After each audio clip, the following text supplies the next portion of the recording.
Now that Joe Biden's out, who's going to be the new Democratic nominee?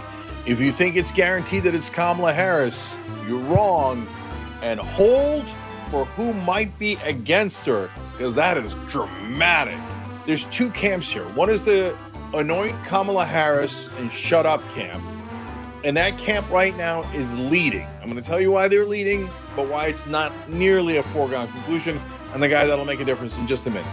Okay, the second camp is open convention, let the strongest candidate win.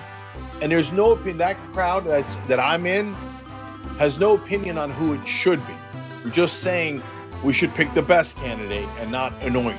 Okay, so those are the two different camps, just to be clear about it. So we are switching candidates. The question is to who. So now, when we talk about Kamala Harris, she's now has Joe Biden on her side with the asterisk that it took him a little while to get there. Now, the other side that is on Kamala Harris' side is, it appears, MSNBC. And that is huge because they are their marketing and propaganda arm. So they're now saying, challenging Kamala Harris is unacceptable. Everybody fall in line. Okay, and the person saying that, it's basically Rachel Maddow. And Rachel Maddow now also admitting that Joe Biden had, quote, a zero chance of winning. So why didn't you say that yesterday on the air? Why didn't you say that a month ago? Why didn't you say that earlier? Why didn't you insist on it? I mean, because the primetime shows and the morning shows, they're not straight news shows. They do commentary. What was stopping you from being honest a day ago? All of the MSNBC hosts, it's a literal question. What was stopping you?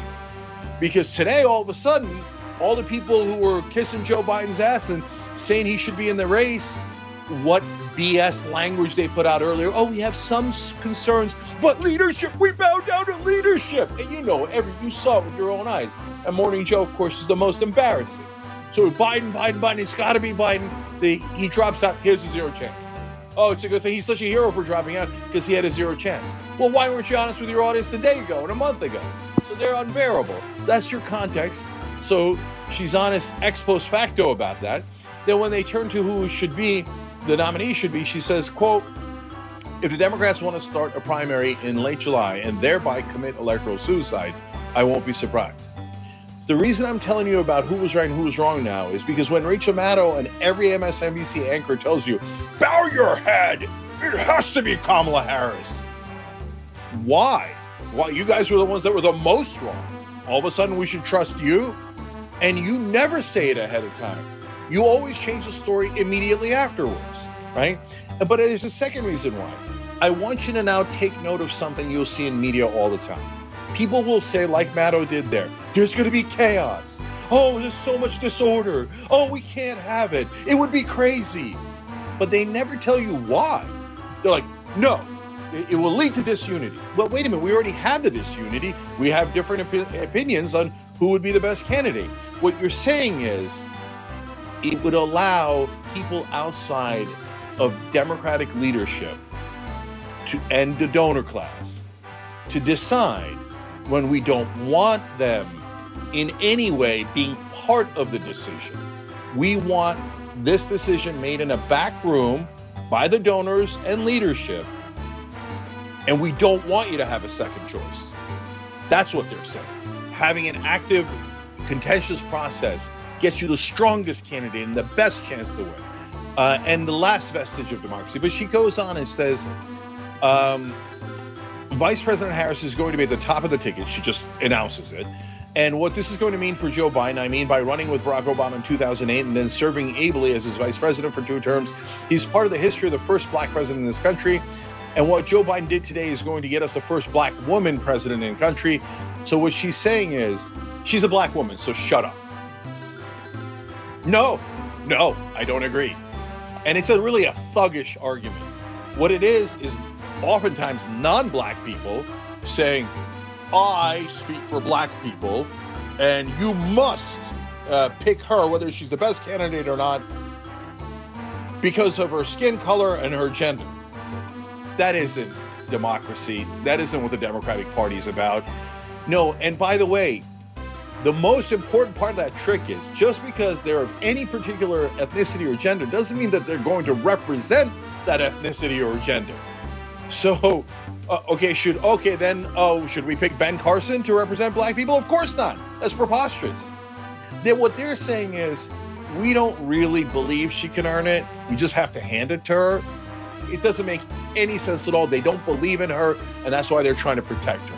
So if you said to me, hey, do you want your candidate tested? I'd say, of course. How do I know that I'm picking the best candidate? But I'm telling you, I don't know who the strongest candidate would be. That's why they should fight for the delegates, so that we can find out. You can't be more reasonable than that. But MSNBC says, no, Democratic leadership should decide. But which Democratic leadership? Because now we have a giant split in the party. I can't wait to tell you about this. Now, I just told you Biden endorsed Kamala Harris, and the Clintons came out and have endorsed Kamala Harris, Bill and Hillary Clinton. Okay, so who has not endorsed her? This is where the drama comes into play.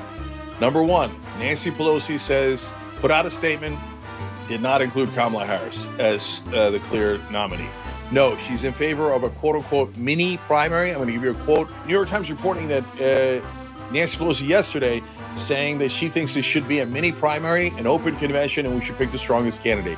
The fact that she is not anointing Kamala Harris is gigantic, but there's someone even larger that I'm going to tell you about in a second. Okay, now we get to the main event. So guess who has not endorsed Kamala Harris, even though he has put out a statement?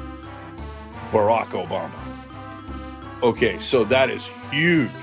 So if Barack Obama is in our camp, and that's an enormous indication, to put out a statement thanking Joe Biden, saying he made the right decision, he's a hero, but not mentioning Kamala Harris, that means ball game.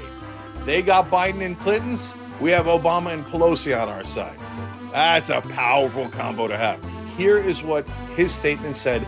We will be navigating uncharted waters in the days ahead, but I have extraordinary confidence that the leaders of our party will be able to create a process from which an outstanding nominee emerges. That's it. He's in our camp.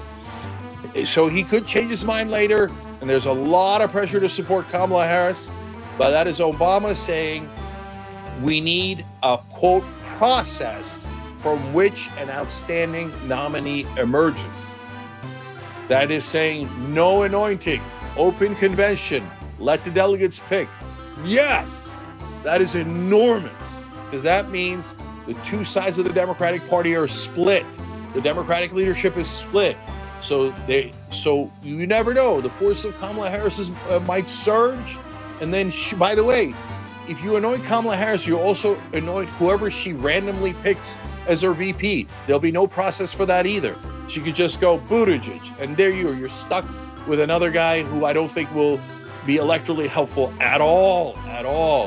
Let the strongest win in the convention. Now Obama agrees. So don't just anoint two different people. Just give us a tiny bit of democracy, for God's sake.